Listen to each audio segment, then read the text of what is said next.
ओम श्री गुरुवे नमः। ओम शांति शांति शांति। प्रणाम भगवान। भगवान बड़ी ही दिव्य ग्रंथ पक्षपात रहित अनुभव प्रकाश श्री स्वामी विशुद्ध आनंद जी प्रसिद्ध काली कमली वाले बाबा जी द्वारा विरचित, और इसमें पराशर और मैत्रेय संवाद चल रहा है। भगवान सर्ग नंबर 2 से सत्संग कंटिन्यू करते हैं। पराशर कहते हैं, हे मैत्रेय, कल्पित पदार्थों के त्याग में शारीरिक व मानसिक कर्तव्य नहीं चाहिए, किंतु निजात्म अधिष्ठान के जानने मात्र से ही कल्पित की निवृत्ति होती है। इसी से बंध मोक्ष की निवृत्ति प्राप्ति वास्ते शारीरिक कर्तव्य कुछ नहीं, केवल बोध रूप आत्मा का जानना ही कर्तव्य है। हे मैत्रेय, कल्पित पदार्थ मुझको प्रतीत ही नहीं होवें। जब कल्पित पदार्थों का नाश होवेगा तब ही ज्ञानी होऊंगा।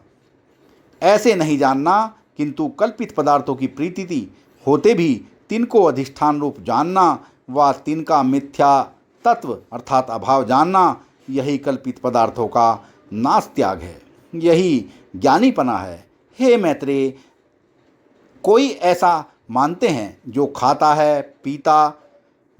पीता देता लेता है, सर्व व्यवहार करता है, भले बुरे को भला बुरा जानता है, स्त्री को स्त्री जानता है, पुरुष को पुरुष जानता है, सो ज्ञानी नहीं। अथवा जिसको शीत उष्ण होते हैं, जिसको षड रस प्रतीत होते हैं, जिसको खान पान आदि को की इच्छा होती है, सो ज्ञानी नहीं। जिनको ज्ञान हुआ है वे जंगल में ही रहते हैं, उनको किसी से बोलने का क्या प्रयोजन है। सुगंधि दुर्गंध उनको आती ही नहीं। तात्पर्य यह है कि मन चक्षु आदि इंद्रियों का दर्शन आदि व्यवहार तिनको होता ही नहीं, इत्यादि अनेक विकल्प तर्क उठाते हैं। ऐसे अनुमान करने अथवा कहने वाले शास्त्र के सिद्धांत को नहीं जानते, वरन ज्ञान को तीनों ने बीमारी समझा है। अर्थात जैसे बीमार पुरुष चेष्टा रहित जड़ सा हो जाता है, तैसे ही ज्ञान रूपी बीमारी करके विवेकी जड़ हो जाता है। अज्ञानियों का ऐसा समझना शास्त्र अनुभव विरुद्ध है। ताते हे मैत्रेय, सब प्रकार करके कायिक वाचिक मानसिक सर्वदेह चक्षुरादि इंद्रियों के दर्शन आदि व्यवहार ज्ञानी अज्ञानी के सम ही हैं, केवल दृष्टि मात्र का भेद है, अन्य भेद नहीं। जैसे धर्मात्मा अधर्मात्मा के देह चक्षु आदि इंद्रियों के दर्शन आदि व्यवहार में भेद नहीं, किंतु दृष्टि का भेद है। जैसे धर्मात्मा रूप को धर्मपूर्वक चक्षु इंद्रियों से देखता है और अधर्मात्मा अधम पूर्वक देखता है। रूप का देखना दोनों का तुल्य है, केवल दृष्टि का भेद है। जैसे नील पीतादि रूपवान होने के देखने में जोहरी अजोहरी सम ही है, परंतु अजोहरी और जोहरी की दृष्टि रूप विचार में भेद है, देखने में भेद नहीं।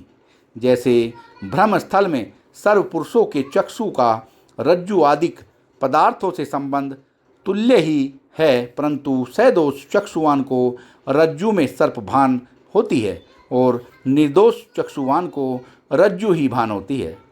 तैसे ही ज्ञानी अज्ञानी की दृष्टि में विवेक का भेद है। देह चक्षुरादि इंद्रियों के दर्शन आदि व्यवहार का भेद नहीं।